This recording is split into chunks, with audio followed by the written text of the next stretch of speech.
नमस्कार सर। नमस्ते, कैसे हो सुमन जी? ठीक सर। सब बढ़िया चल रहा है। ठीक ही चल रहा है सर। अभी थोड़ा वही जो बैक एक की प्रॉब्लम है वो ठीक नहीं हो रही है, मेरी समझ नहीं आ रही है कहीं क्या। हम्म, हो जाएगा। अनुभव आपको अच्छे हो रहे हैं, बैक की प्रॉब्लम भी दूर हो जी जाएगी। मैंने अनुभव तो आपको अच्छे हो रहे हैं अब। सर, अभी थोड़ी देर पहले भी रिसीव हो रही थी एनर्जी मुझे। मतलब यही लग रहा था कि आपने भेजी है। हम सुबह जैसे है ना, भगवत गीता का जो गीता ज्ञान यज्ञ है वो सुबह जी। से ही शुरू कर देते हैं। अच्छा, अभी आपको थोड़ी देर मैसेज? पहले ही था। और हाँ। राइट साइड पे ही आई वाज रिसीविंग। जी जी जी जी। गाड़ी में ना। तो गीता ज्ञान यज्ञ से हमने एक प्रोजेक्ट शुरू किया है। अच्छा। आज उस प्रोजेक्ट के बारे में भी आपको सभी लोग को बताना है, हाँ, डिस्कस। थोड़ा सा बताएं क्या है क्या नहीं तो सर जी। नमस्ते। उसमें हम ये चाहते हैं कि भगवत गीता का जो एक ऐसा ग्रंथ है जो धर्म से उठ के है, और जी। कोई भी व्यक्ति जिस मार्ग में बढ़ना चाहता हो, ध्यान की साधना के मार्ग में आगे बढ़ना चाहता हो, तो हर व्यक्ति के लिए काफी सारी समस्याएं आती हैं इस मार्ग में आगे बढ़ने के लिए। तो सारी की सारी समस्याएं मेंटली हैं, क्योंकि मन से लड़ाई है हमारी। इस मार्ग पे जब हम चलते हैं तो हमारी लड़ाई मन से होती है, मन को हमें साधना होता है। तो मैंने पीछे भी बताया था कि जी। मैं जी। पिछले, आप ये लगा लो कि 16 सालों से, 16-17 सालों से भगवत गीता का अध्ययन कर रहा हूँ। मुझे काफी कुछ हम्म। इसमें सीखने को मिला, काफी कुछ इस मार्ग में आगे बढ़ने के लिए जो जानकारी चाहिए होती है मुख्य तौर पे, वो मुझे भगवत गीता से मिली। तो इस साल जैसे 2021 शुरू हुआ, वैसे तो हम नियमित रूप से इसका अध्ययन कर ही रहे हैं। जब ये 2021 शुरू हुआ तो हमने ये डिसाइड किया कि आज से लेके 2021 से लेके अगले 21 वर्षों तक हम नियमित रूप से जो है भगवत गीता का पाठ किया करेंगे, यानी कि पूरी भगवत गीता। अब हम डेली जो है, आज जैसे 24 तारीख होगी जनवरी की, पिछले 24 दिन से डेली रेगुलर भगवत गीता जी। का जी। पाठ कर रहे हैं। अब हम ये चाहते हैं कि इस तो किस प्रोजेक्ट, टाइम करते हैं सर? हम इसमें 2 या 3 टाइम जो है, 3 टुकड़ों में करते हैं। जैसे 6 अध्याय सुबह कर लिए, फिर दोपहर को, और फिर शाम को। अच्छा। तो हम इसमें आप सभी को, यानी कि जन जन तक इस ग्रंथ को पहुंचाने के लिए एक मुहिम हमने छेड़ी है। जैसे आपके लिए भगवत गीता का कोई भी इसमें पार्टिसिपेट कर सकता है, यानी कि 21-21 दिन के लिए हम अलग अलग लोगों में, यानी इसको, इस पाठ को निमित करेंगे। मान लीजिए कि 20 लोगों का ग्रुप है, उसके लिए हम 21 दिन पाठ करेंगे, उन 20 लोगों को निमित करेंगे। फिर अगले 21 दिन दूसरे 20 लोगों को निमित करेंगे। उसमें अच्छा। कोई भी व्यक्ति पार्टिसिपेट कर सकता है, उसको रजिस्ट्रेशन करवाना होगा। ऑनलाइन रजिस्ट्रेशन है इसका। रजिस्ट्रेशन में आपको अपने बारे में जानकारी देनी है, और हमारी तरफ से इसका कोई शुल्क नहीं रखा गया है। और क्योंकि ये हम अपनी जो हमारी फाउंडेशन है SCRF, उसके माध्यम से कर रहे हैं, तो कोई अगर उसको डोनेशन देना चाहे तो दे सकता है, लेकिन किसी प्रकार की कोई बंदिश नहीं है, फीस नहीं। लेकिन एक चीज इसमें जो इम्पोर्टेंट है वो ये है कि जब ये ज्ञान यज्ञ समाप्त होगा 21 दिन बाद,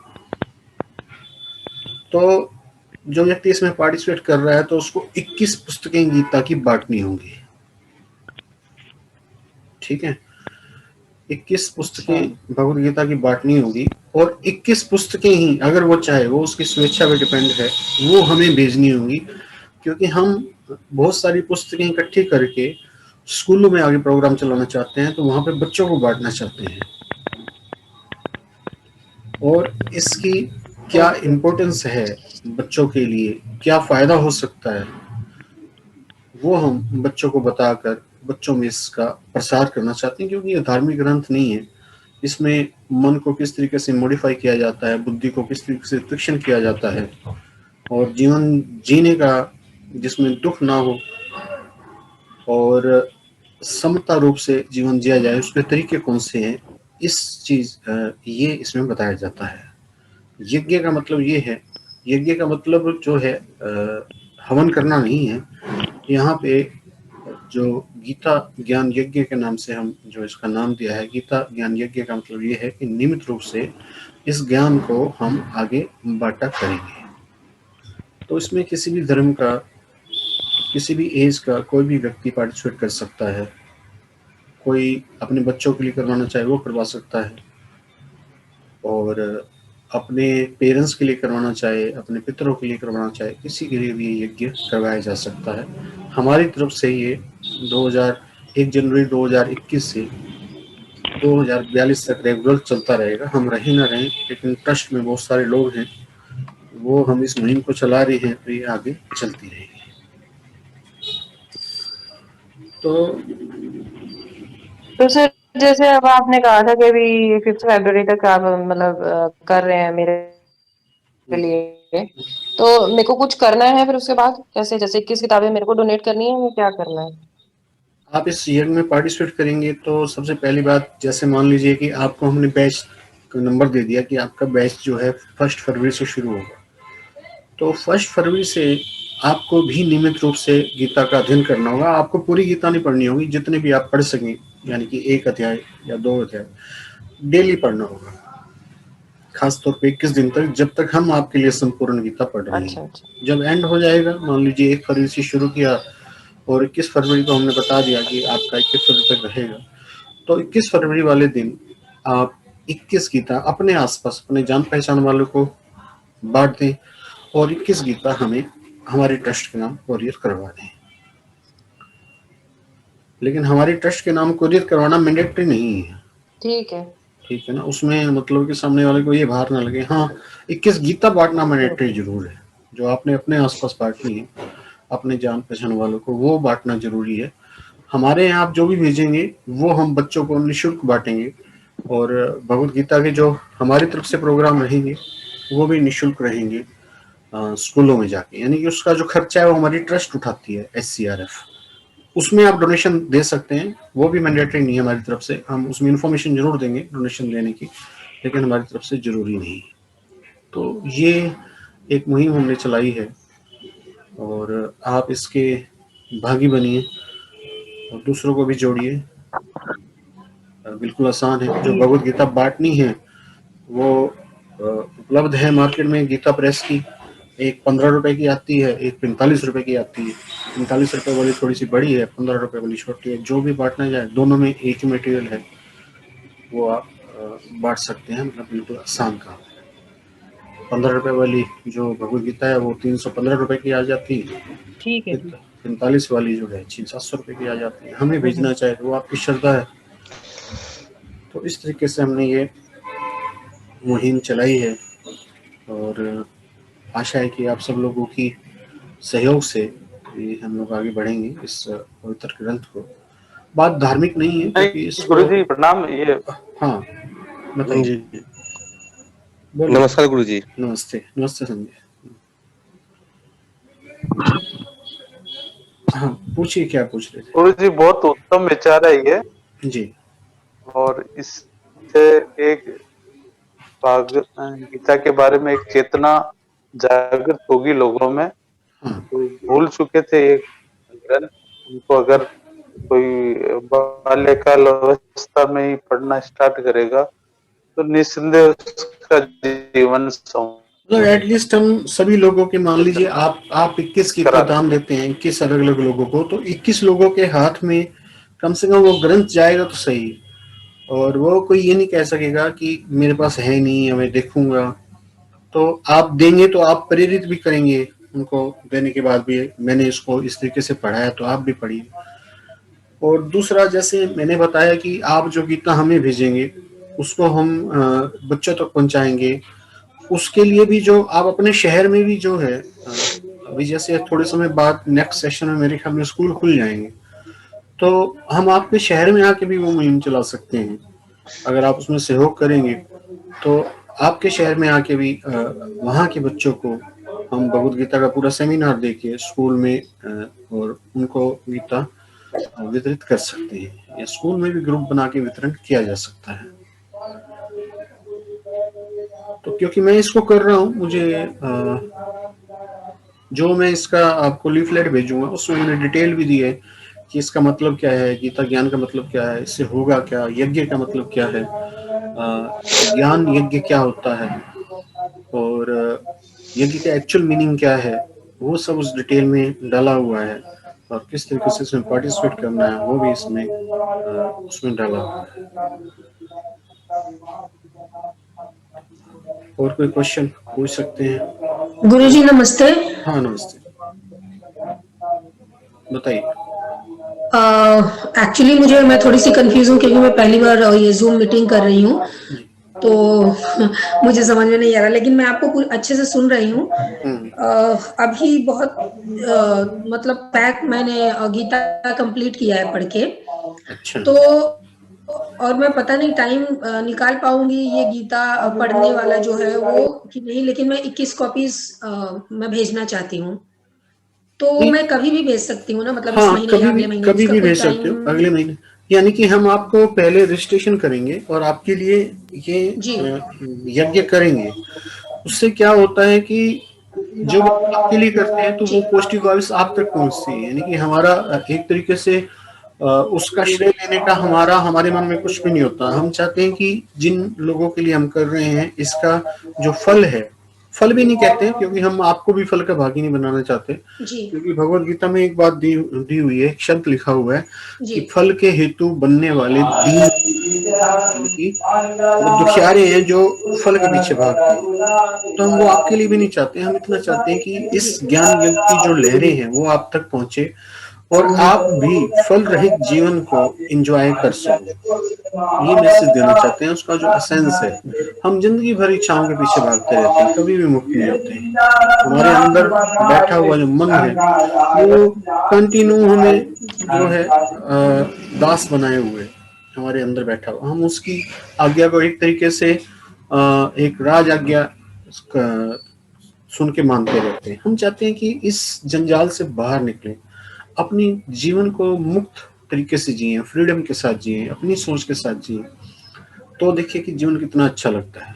जरूरी नहीं है कि जीवन में हर इच्छा पूरी हो, और इस जीवन का उद्देश्य जानने की कोशिश करें। और भगवत गीता में साफ तौर पे ये बात लिखी हुई है कि एक श्लोक आता है कि यज्ञ, जो मैंने यज्ञ शब्द किया, यज्ञ का मतलब है कि वो कर्म जो हम दूसरों के लिए करें। उसमें एक बात आती है कि तुम लोग इस यज्ञ के द्वारा देवताओं को उन्नत करें और देवता आप लोगों को उन्नत करें। इस तरीके से एक दूसरे को उन्नत करते हुए आप जो है परम गति को प्राप्त होंगे। ये उसमें ये नियम है। और फिर उसमें एक बात और लिखी होती है कि यज्ञ करने वाले को जो देवता हैं बिना मांगे ही सब कुछ दिए चले जाते हैं, ठीक है। और जो यज्ञ नहीं करता वो जो भोगता है, जो इच्छाओं का दास बन के भोगता है, तो उसको पापी कहा हुआ है।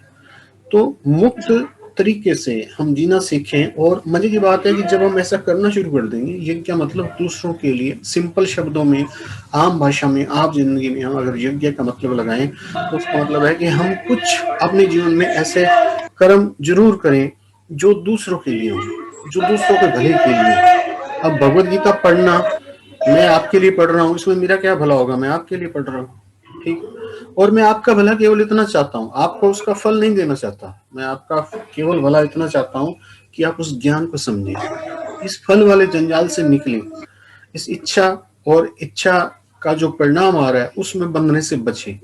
और जो फ्रीडम के साथ जीवन जिएंगे ना, तो दुनिया की हर चीज आपका पीछा करेगी, दुनिया का हर सुख आपका पीछा करेगा।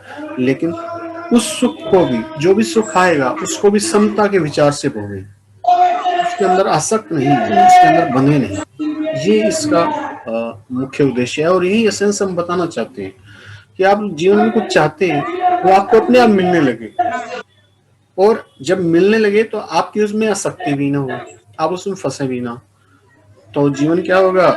जब हम क्या होता है, सारा दिन माइंड ना हमारे अंदर दबी हुई इच्छाओं के पीछे भागता रहता है, हमारे अंदर दबे हुए टारगेट्स के पीछे भागता रहता है कि अब मेरा ये टारगेट पूरा नहीं हुआ, वो टारगेट पूरा नहीं हुआ, अब मैं ये करूंगा वो करूंगा। लेकिन कभी जब हम स्कूल में कब होते हैं, जब हम छुट्टियां बिताने जाते हैं 2 दिन की 3 दिन के लिए, तो जब हम छुट्टियां बिताने जाते हैं तो सारे काम निपटा के जाते हैं 3 दिन के लिए, तो हम बड़े सुकून से रहते हैं। अगर वो जो सुकून भरे दिन होते हैं छुट्टियों के 2 दिन या 3 दिन, और वो अगर पूरी जिंदगी के लिए बन जाए, तब हम क्या करते हैं, मन में कोई बात लेके नहीं चलते, जो काम में पीछे छोड़ के आते हैं, भाई 3 दिन एंजॉय करेंगे, वो ऐसा पूरी लाइफ के लिए हो जाए, तो आप समझ सकते हैं कि जो आपका जीवन कितना आनंददायक हो जाएगा और कितना हम हैप्पीनेस के पास रहने लगेंगे। तो ये एक मकसद है भगवद गीता का, एक जो मैसेज है वो हम पहुंचाना चाहते हैं जन जन तक।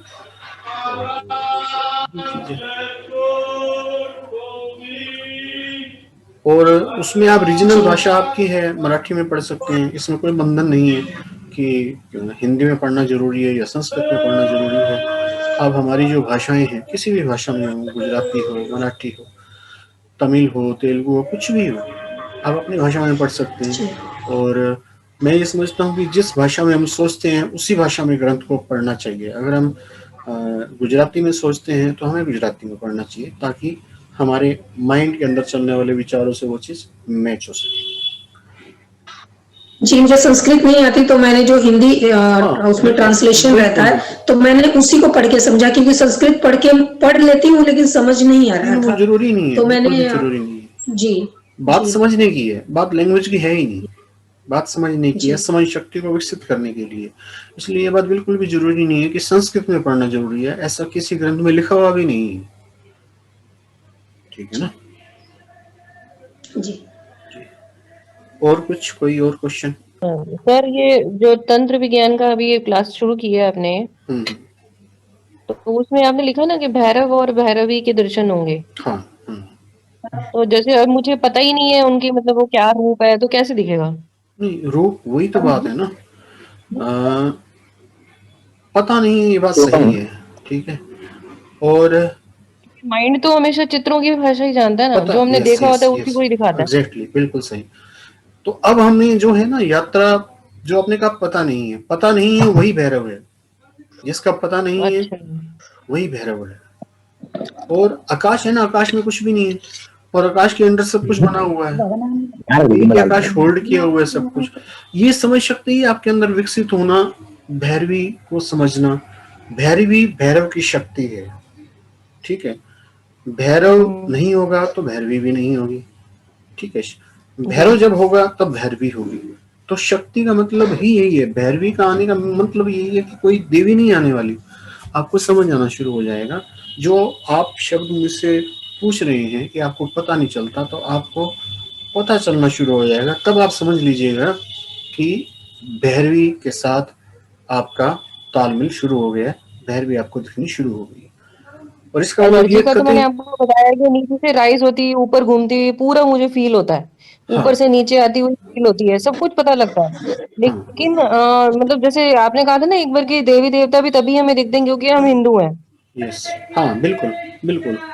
हमें देवी देवता दिखेंगे, क्रिश्चियन को उनके ईसा मसीह दिखेंगे, मरियम दिखेगी। तो वो हमारे मन की मॉडिफिकेशन है, वो सच्चाई नहीं है। वो भी दिखे हैं। हाँ, मतलब हमारी अपनी इमेज ही क्रिएशन करती है ना। कोई भी हो, तो अगर हम उनके बारे में सोचते हैं वो भी दिखेंगे। मतलब कि वो हमारे मन की क्रिएशन है। तो वो भैरवी मन की क्रिएशन नहीं है, भैरवी समझ शक्ति है। समझ शक्ति आएगी तो इसका मतलब भैरवी आ गई है। भैरवी कोई देवी का रूप लेके नहीं आएगी। तंत्र विद्या का मतलब ये है कि उस तंत्र के साथ जोड़ना, उस जगह पे पहुंचाना जहां से सब कुछ निकल रहा है। कुछ नहीं से सब कुछ निकल रहा है और कुछ नहीं में सब कुछ विलीन हो रहा है। हम भी कुछ नहीं से पैदा हुए हैं, और जब हम मर जाएंगे और हमारा शरीर जैसे हमारे जैसे हिंदू रीति रिवाजों के हिसाब से इसको हवा अपना अग्नि में जला दिया जाएगा और ये विलीन हो जाएगा कुछ नहीं में। उस वक्त क्या क्या बोलते हैं कि कुछ नहीं बचा, कुछ नहीं से ही आए और कुछ नहीं से ही नहीं में ही चले गए।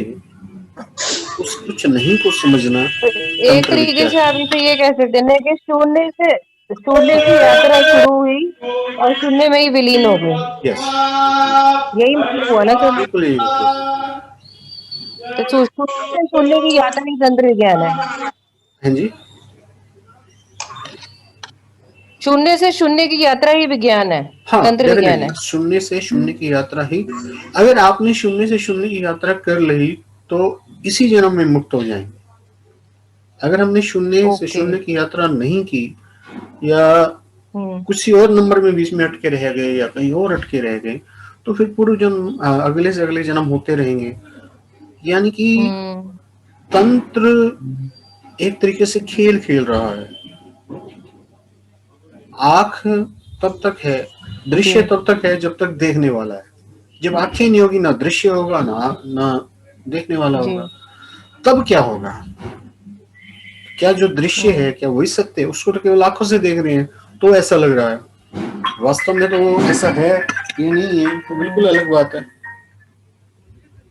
क्यों?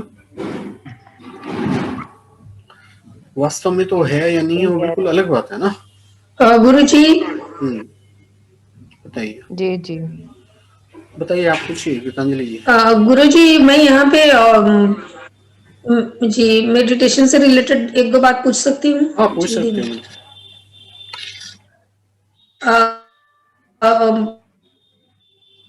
एक तो मुझे ये पूछना है, मेडिटेशन करती हूँ हाँ जी।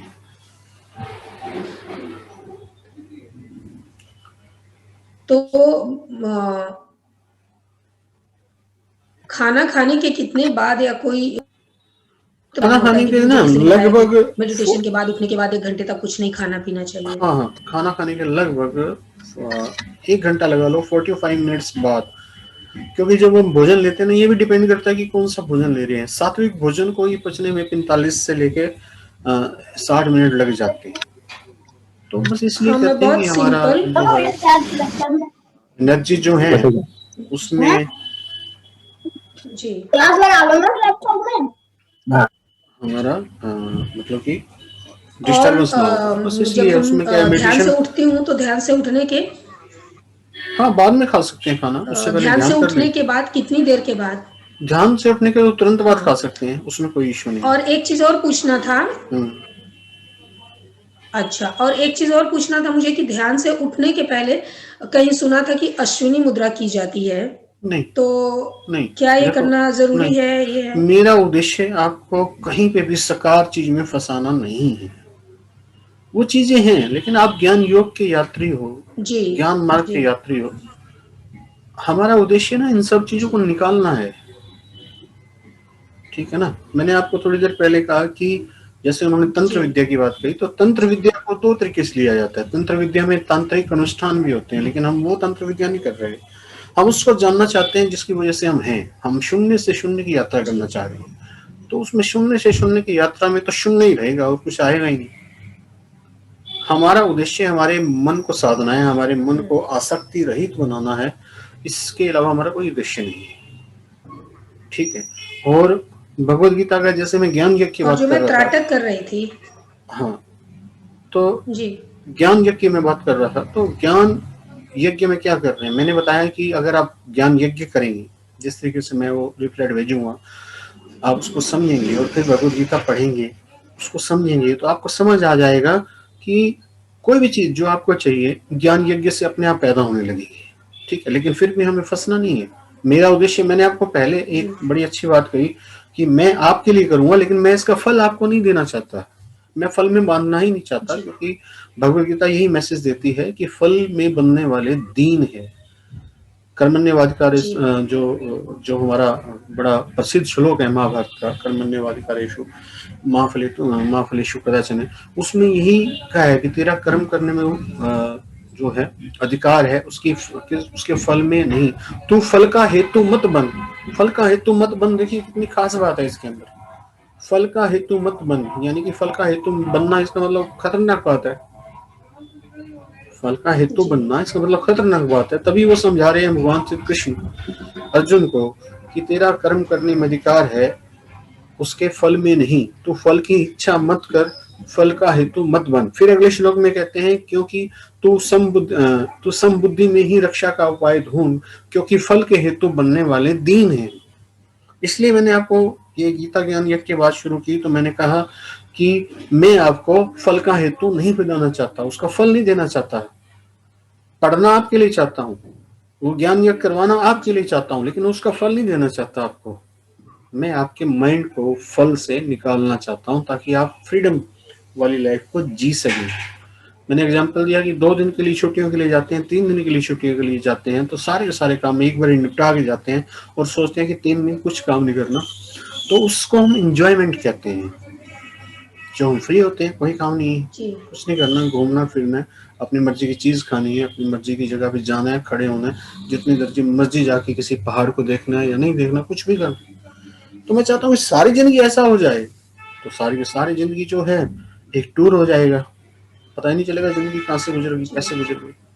और हम जिंदगी के मकसद को तभी समझ पाएंगे जब हम अपने आप को आसक्ति से निकालेंगे, फल से बंधने को निकालेंगे। अब आप सोच रहे होंगे कि ऐसा करने से तो जीवन की जो हमारी रोजमर्रा की चीजें हैं या हमारे जो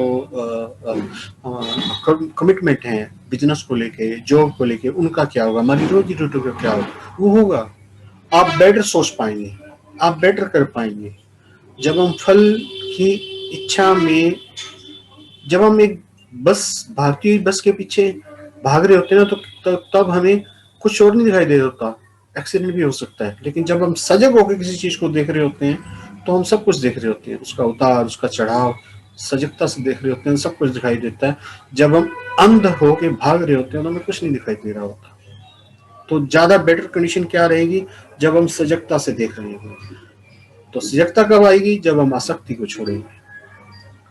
तो इसलिए आपको बहुत सारी चीजें नजर आएंगी। किसी भी चीज को जब हम बड़े आराम से ध्यान से देखते हैं ना, तब उसमें बहुत सारी खामियां भी नजर आती हैं, उसकी अच्छाइयां भी नजर आती हैं। और बिल्कुल आंखें मूंद के किसी चीज के पीछे भागते हैं तो हमें कुछ भी नहीं दिखाई देता। हम तब जीवन में कई बार ऐसा होता है, हम कह रहे होते हैं पता नहीं उस समय मुझे क्या हो गया था, मैंने क्यों ये चीज खरीद ली, मैंने क्यों ये काम कर लिया, क्या हो गया था, यही हो गया था कि अंध भक्ति, अंध दौड़ के पीछे हम भाग रहे हैं। अंध दौड़ हमें जीने नहीं देती। हमारा जीवन बड़े अच्छे से चलेगा अगर हम हर चीज को यज्ञ मान के चलेंगे। यज्ञ क्या है, जीवन को इस तरीके से समझना कि मैं दूसरों की सेवा के लिए आया हूँ, ना कि यहाँ बड़े बड़े महल खड़े करने। बड़े बड़े महल खड़े भी कर देंगे ना, तो यहीं के यहीं खड़े रह जाएंगे, किसी के भी महल साथ नहीं गए। तो उद्देश्य क्या हो सकता है, बड़े बड़े महल करना, खड़े करना जीवन का उद्देश्य हो ही नहीं सकता। वो रह ही यहीं जाने, उनका उद्देश्य क्या हो सकता है। और वो र्यूंड हो जाने, ध्वस्त भी हो जाने। हम देखते हैं आपके शहरों में भी किले होंगे, ऐसी बड़ी इमारतें होंगी जो ध्वस्त हुई बड़ी होंगी, किसी ने बनाई होंगी किसी समय, वो भी बड़े चाव से, लेकिन समय ने उन्हें ध्वस्त कर दिया। तो फिर जानने का उद्देश्य क्या होगा। जी जी गुरुजी, मैं जो वो बिंदु त्राटक कर रही थी, तो वो मैंने अभी जब से आपका शुरू किया मैंने वो बंद किया बिंदु त्राटक। मैं सोच रही थी कि अगर मैं वो जो दीपक त्राटक होता है उसको शुरू करूं। हाँ। तो आप मुझे बताएंगे बाद में कब शुरू करना है, ये सारी चीजें आप ही बताएंगे मेरे ख्याल से। बता ठीक है। जी जी जी। तो अब टाइम समाप्त हो गया। तो जो मैंने कहा इस मुहिम से रिलेटेड मैं लिटरेचर आपको भेजूंगा, तो आप जुड़िएगा और दूसरों को भी जोड़िएगा। Thank you very much. आपका दिन मंगल। नमस्ते। नमस्कार। नमस्कार।